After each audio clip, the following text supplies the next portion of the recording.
대한민국 세계 10위권의 경제 대국. 응?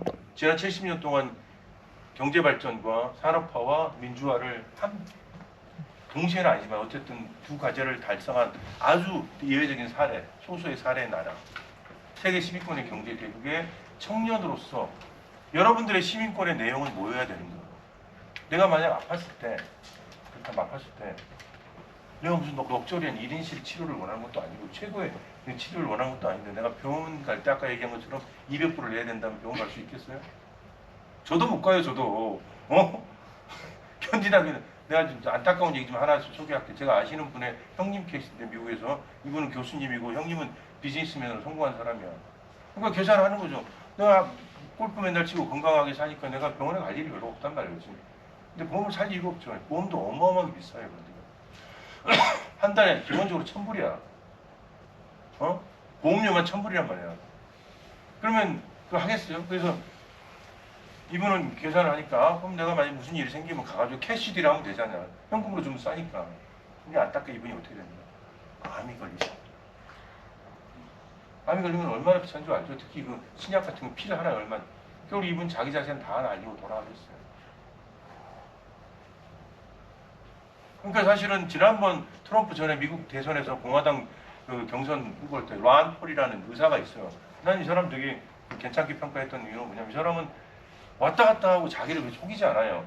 그러니까 플립플랍이 아니라면 영어로 얘기하면 되게 컨시스턴트해요. 근데 이 사람한테 이제 다시 앵커가 물어보는 거야. 여러분 같은 젊은 친구가 있단 말이야. 왜냐면 이게 단지 쟁점이 됐었으니까. 너무나 그 시리즌. 근데 안타깝게도 이런 캔서가 걸렸다. 근데 너 알다시피 미국에서 보험이 어마어마하게 비싸지 않느냐. 캔서 트리트먼트 엄청 비싸지 않느냐. 안타깝게도 집안이 부자가 아니다. 그럼 어떻게 해야 되냐. 그랬더니 이 란폴이 주저하지 않고 그러니까 보험을 사야지. 그러니까 이제 그 앵커 얘기는 너 알다시피 보험이 얼마 비싸지 않냐. 미국에서. 근데 젊은 친구들이 과연 그 보험을 얻고도 할 능력이 있냐. 그랬더니 란폴이 주저하지 않고 뭐라. 프리 캐피탈리즘. 보험을 네가 안 샀으면 take your own risk. 와우. 그래서 그 다음날 뉴욕타임즈에 뭐라고 칼럼이 실렸는지 알아요? 여러분들이 이름은 들어봤겠지만 폴 크루그만 노벨 경제학상 받은 폴 크루그만이 죽을 자유. Take your own risk. 그러니까 니네 미래를 위해서 다 준비해놔. 아무리 젊어도. 그렇지 않으면 take your own risk. 그래서 오바마가 하려고 했던 게 뭐예요?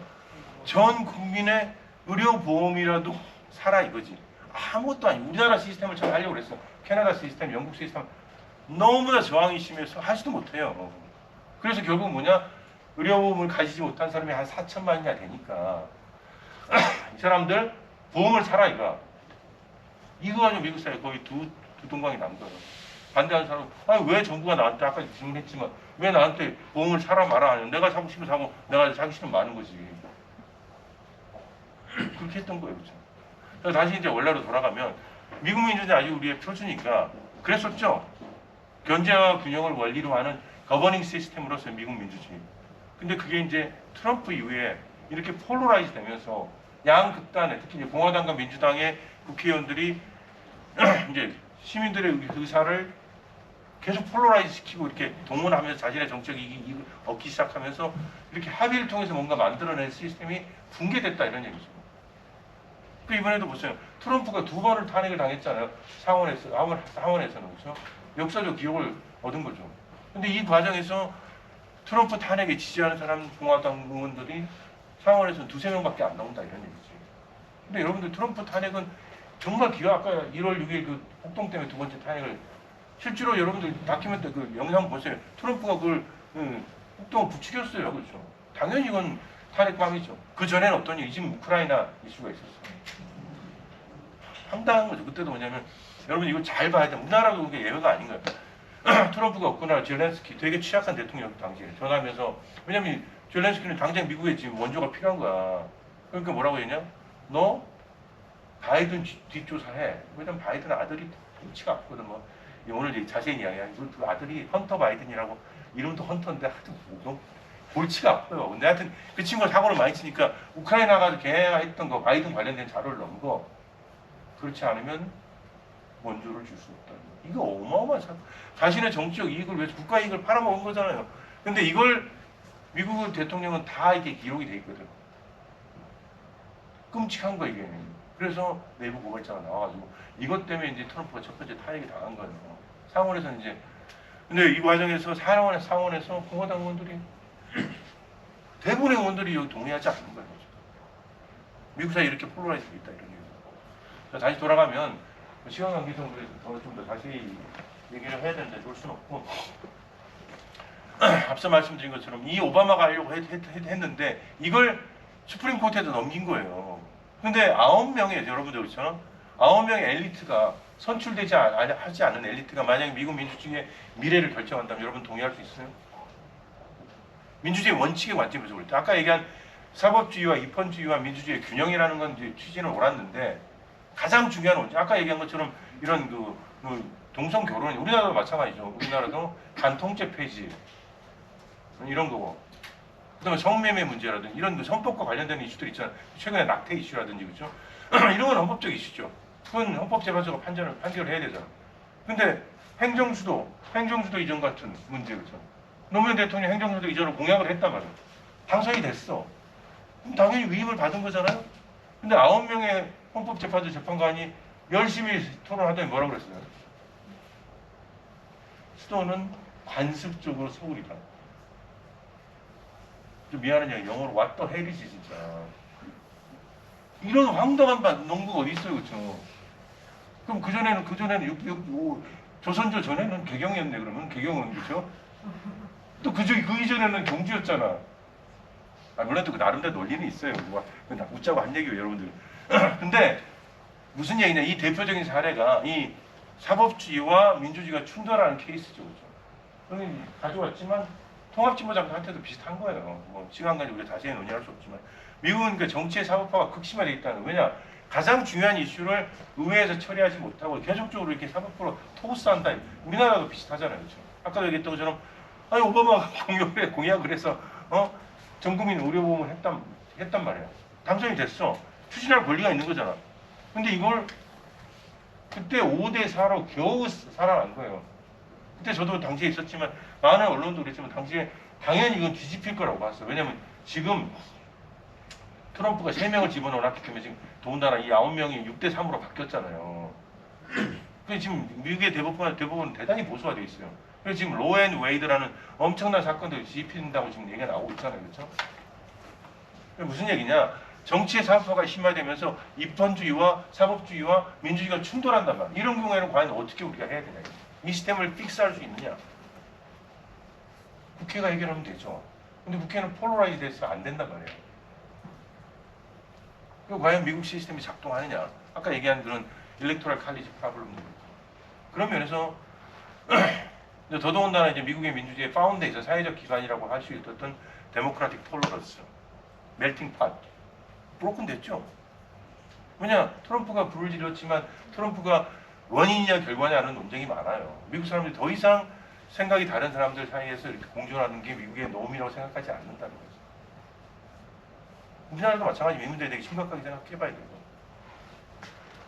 자, 시간 관계상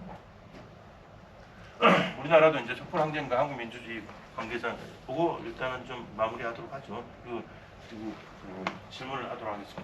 촛불을 거치면서 여러분들 촛불 때 70% 80% 사람들이 촛불에 참여했었잖아요. 촛불을 지지했었단 말이에요.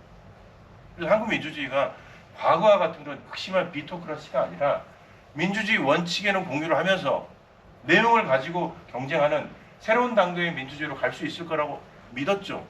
그리고 그때는 많은 사람들이 찬사를 보냈고 K-방역전에 K-디마크라시가 있었어요. 독일의 에버트 재단은 세계적인 재단은 전 세계에서 최초로 역사상 최초로 앞으로 다시 오지 않을 겁니다. 1,700만 촛불 시민한테 인권상을 수상했어요.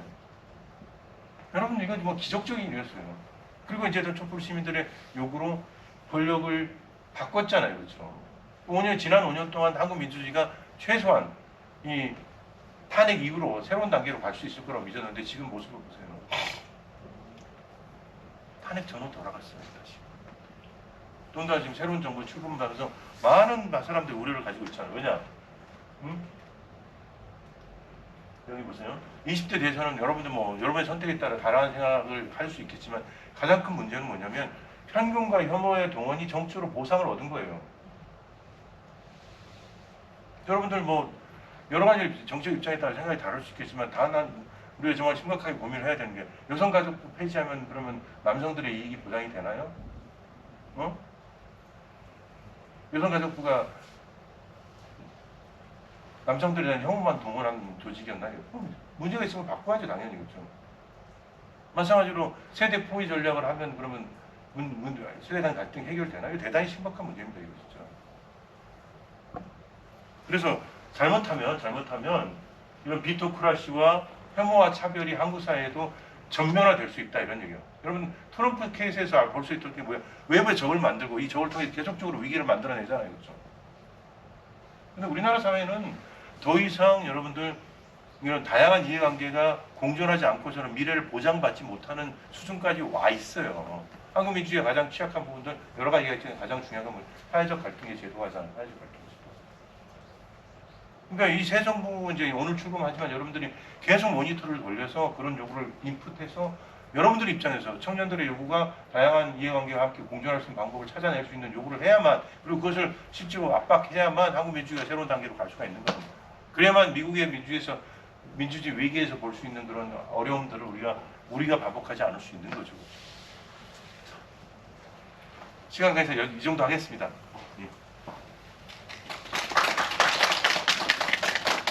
교수님 한 50분 정도 하신다 하시더니 생각보다 되게 재미난 얘기. 아주 이게 국제 지역하게 딱 맞는 것 같아요. 그렇죠. 우리가 저는 놀러 갔지 미국에. 살러 가다 아니기 때문에 교수님도 오래 사셔가지고 네, 좀 약간 이게 좀 학문적인 얘기도 있었고 생활의 얘기도 있어가지고 사실 좀 되게 재밌었던 것 같아요. 제 개인적으로는 시간이 많이 됐고 했는데 이들로 온 거예요? 저 아직 안 받아갔구나. 고맙습니다.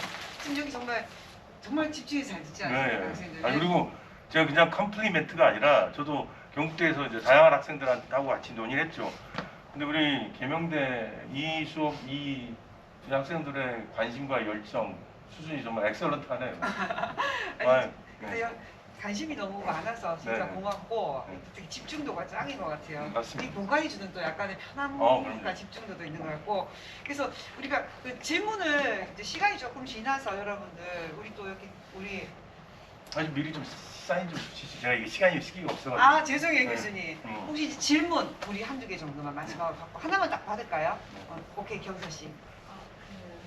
미국 정치도 그렇고 지금 미국 민주주의도 그렇고 한국 민주주의도 약간 양극화된 게 심하다고 하셨는데 이 문제를 해결할 수 있는 방안이라던가 대안 같은 게 있을까요? 완화시키는.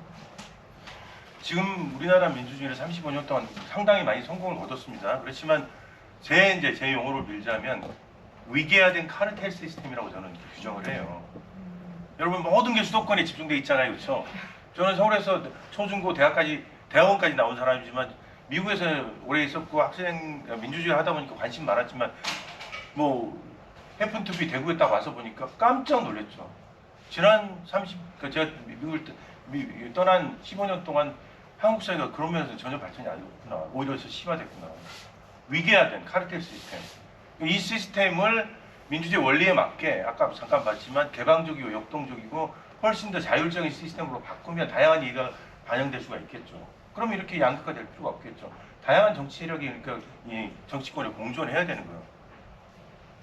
그러려면 선거 제도도 바꿔야 되고 다양한 정치 제도 개혁이 필요합니다. 그 부분에 대해서 여러분들이 좀 관심을 가져야 돼요. 개인적으로 얘기하면 내 이해가 대변되기 위한 그러면 정치 제도는 뭐냐. 지금 지방선거에 투표를 해야 되잖아요. 투표 잘해야 되고 또 이 과정에서 다음 선거도 마찬가지죠. 선거할 때 내 이해관계가 제대로 대변될 수 있는 정치 제도 개혁은 뭐냐. 거기에 대한 관심과 애정 그리고 목소리를 좀 낼 필요가 있겠죠. 또 다른 질문 혹시? 정치 얘기할까? 근데 그러면 그거를 안 하고 다른 그걸 정당을 만들었는데 그 정당이 약간 좀 좌쪽으로 좀 하려고 하면 그 사람들이 자꾸 좌파라든지 그런 식으로 자꾸 프레임을 몰아가지고 이게 계속 우측으로 가게 되고 좀 이쪽으로 가기 힘들어지는데 이거를 이제 어떻게 하면 이제 멈출 수 있을까? 그러니까 이 정당이 이렇게 큰 당 두 개만 있어갖고는 한국 정치가 발전하기 힘들죠. 다양한 정당이 존재를 해야 되는 거예요. 예를 들면 페미니즘 정당, 지역 청년당 이런 게 좀 있어야 되잖아요, 그렇죠? 근데 여러분 잘 생각해 보세요. 대구 경북의 이익을 여러분들이 지지하는 정당이 만약에 있다면 그 정당이 제대로 잘 대표하고 있는가? 이번 윤 당선자 같은 경우, 윤 정부 같은 경우는 대구 경북 청년들의 압도적 지지를 통해서 당선이 됐잖아요. 근데 어떤 컨트롤이 있었죠?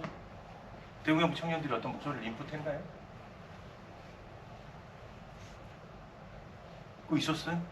지금 우리도 뭐냐면 뭘 해주기만 기다리고 있는 거야. 지난 35년 동안 우리 이렇게 살았어요. 완전 잘못됐죠. 이렇게 하면 안 되죠. 이렇게 하면 안 돼요. 근데 그게 사람들이 본인이 그게 지역 그거 2등하는 투표 그거는 삭발이기 때문에 사람들이 다 본인이 그 뽑은 맞습니다. 그렇기 때문에 선거 제도도 바꿔야 되는 거예요. 선거 제도를 조금 더 비례성이 높은 제도로 바꿀 필요가 있는 거고 지역 광역의원, 기초의원 선거제도, 지역 선거 제도도 바꿀 필요가 있는 거. 이런 부분에 여러분이 좀 관심을 가져야 돼요. 그리고 이제 지역 정당 같은 거 있잖아요. 지역 정당, 로컬 파리. 질문은 네. 미국에서 가르치셨다고 했잖아요. 한국에는 주입식 교육 때문에 많은 논란이 되고 있는데 미국에서 가르치셨을 때 그 미국의 교육 환경에 대한 장점 한 가지와 한국에서 정말로 개선해야 될 실전적인 이런 방향의 그 문제점 한 가지만 좀 말씀해 주시면 돼요. 질문의 수준이 다르네요. 어려운 질문. 대단히 중요한 문제입니다. 일단은 미국 학생들은 우리 이제 대구 경북 학생들은 이제 좋게 얘기하면 사람들이 학생들이 너무 착해요. 다르게 얘기하면 조금 이제 그냥 받아들이는 쪽에 속하고 자기 얘기를 적극적으로 표현하는데 조금 더 서투른 부분이 있죠. 미국 학생들도 이제 지역에 따라 다르지만 아주 강해요. 미국 학생들 자기 의견이. 왜냐? 자신의 이해관계에 기반을 둔 선택을 하기 때문에 그런 거죠. 대표적으로 제가 이제 미국에서 학생들 2006년부터 2014년 동안 오기 전까지 8년 동안 학생들 가르쳤는데 단 한 번도 상대평가 해본 적이 없어요. 근데 상대평가 장점이 있고 절대평가 단점이 있어요. 근데 여러분들 스스로 생각해보죠. 여러분들이 교육받을 권리가 있다면 또 평가에 대해서 여러분들의 목소리를 내야 될 권리가 있는 거예요. 그렇죠? 학습권이라는 게 있는 거예요. 그럼 여러분들이 과연 이 문제에 대해서 문제의식을 가지고 있다면 이 문제에 대해서 그런 공론장에서 여러분들 목소리를 내본 적이 있나요? 다시 말하면 여러분들이 교육의 주체가 돼야 돼요. 그런 면에서는 우리 교육 시스템을 바꿔야 될 게 많죠. 그리고 이제 정치적으로 얘기하면 아까도 제가 그런 질문을 했지만 미국에서는 제가 가르쳤던 곳이 아까도 얘기했던 거 대구 경북 그다음에 이제 텍사스 얘기했지만 거기에는 NRA National Rifle Association 미국에서 가장 파워풀한 넘버원 이익 집단 청년들 중에 거기 멤버들이 많아요. 다시 말하면 무슨 얘기냐? 내가 지지하는 정책 입장을 가진 집단에 내가 가입해서 활동하는 친구들이 많단 말이에요. 여러분도 마찬가지죠. 여러분들이 생각하는 정당이 있으면 가입해서 당비 커피 한 잔 안 마시고 당원이 돼서 적극적으로 활동해야 돼요. 마찬가지로 관련되는 단체가 있으면 또 해야 되고. 다시 말하면 내 삶의 주인이 되기 위해서는 작은 시작부터 해야 된다는 거죠. 트럼프가 그때 선거 그거 할때 트럼프가 보통 극우나 그쪽 사람들만 좀 본인 지지자를 하려고 좀 많이 활동했잖아요. 그러니까 계속 그거를 하고 그러면 그렇게 돼가지고 결국은 이제 중도 이쪽에 있는 사람들이 본인이 대변해 줄 수 있는 후보가 좀 부족해지기 상황인데 그거는 어떻게 생각할 수 있을까? 이번에? 그거는 이제 어떻게 해결할 수 있을까? 그러니까 이제 아까 얘기했지만 미국 민주주의의 과연 대표적인가 했을 때 트럼프 같은 사람이 나올 수는 있지만 미국에서 메이저 플레이어로 정착하기가 쉽지가 않죠. 근데 이제 미국 대통령까지 됐잖아요. 그렇죠? 사실 선거운동 과정에서도 미국의 공화당 주류는 트럼프를 주저앉히기 위해서 어마어마하게 많은 노력을 했어요. 근데 문제는 미국은 두 가지 시스템이 있잖아요. 여러분 그 프라이머리하고 뭐가 있죠? 오픈 프라이머리하고 코커스가 있잖아요. 그렇죠? 오픈 프라이머리는 다수 시민들이 참정하는 거고 코커스는 당원들이 하는 거잖아요. 그렇죠? 근데 당원들 투표로 지지 많이 얻었는데 오픈 프라이머리에서 어마어마한 지지를 얻은 거야. 그러니까 결국은 실패한 거예요. 근데 문제는 그리고 나선 트럼프가 공화당을 완전히 장악한 거예요. 공화당 국회의원들은 대선을 목표로 하니까 트럼프의 영향력을 활용하는 거죠. 그리고 또 트럼프한테 이제 그 경쟁에서 또 이렇게 지기도 하고. 그렇기 때문에 미국의 그 시스템, 아까 얘기하는 제도적 자제와 상호 존중이라는 미국의 시스템이 지금 균열이 났기 때문에 이런 문제가 생기는 거예요. 우리도 마찬가지입니다. 그리고 다수의 대중들의 뜻이 그냥 집단적으로 반영되는 게 과연 항상 옳은 것인가? 그렇지 않죠.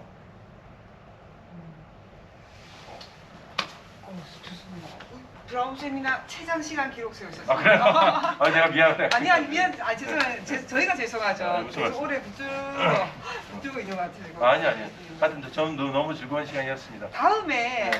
저희가 2학기 때도 브라운백 세미나가 있거든요. 근데 이번에 좀 미국에 대한 얘기를 좀 해주셨고 좀 재밌었어요. 저도 계속 미국 얘기하니까 이렇게 뒤를 ጮ긋거리고 딴짓하면서 잘 듣고 있었습니다. 뒤에서 좀 선거 제도라든가 네. 좀 우리가 어떤 대표성의 문제라든가 네. 이런 주제를 가지고 여기 우리 정치외교학과 학생들 한 번 더 자리를 좀 만들까 좀 계획을 지금 세우고 있거든요. 그래서 그때 여러분들도 참석하셔가지고 좀 아까 말씀하신 대표성 문제 이런 거 조금 더 심도 있게 한번 들어봤으면 네. 좋겠습니다. 네. 그래서 지금 여러분들 저기 저한테 저 서명 다 하시고 가셔야 돼요. 또 우리 여기 어디 시은씨 우리 여기 샌드위치 받아가야 되고 아시겠죠? 꼭 받아가야 됩니다. 샌드위치 주고 좋네요. 예, 교수님도 하나 가지고. 아니, 괜찮습니다. 학생들도 네? 주세요. 예, 학생들요? 학생들 주세요. 네. 자, 오늘 그러면 강우진 교수님은 너무너무 감사하다는 말씀과 함께 오늘 보내드리도록 하겠습니다. 이 자리에서. 네. 교수님 감사합니다. 네, 잘 지내고요. 혹시 뭐 개인적으로 질문이니까 그럼 우리 조 박사님이 또 제 연락처 알고 계시니까 네. 언제든지 또 주시고 또 나중에 한번 또 경북에 또 한번 또 와요 또. 볼 일이 있으면 저한테 연락하세요. 제가 맛있는 거 한번 또 사줄 테니까. 아니, 저희도 한 번 더 2학기 때 예. 모시도록 하겠습니다. 네, 알겠습니다. 교수님. 예. 고맙습니다. 가방이 떨어져 있습니다. 교수님. 아, 괜찮아요. 자,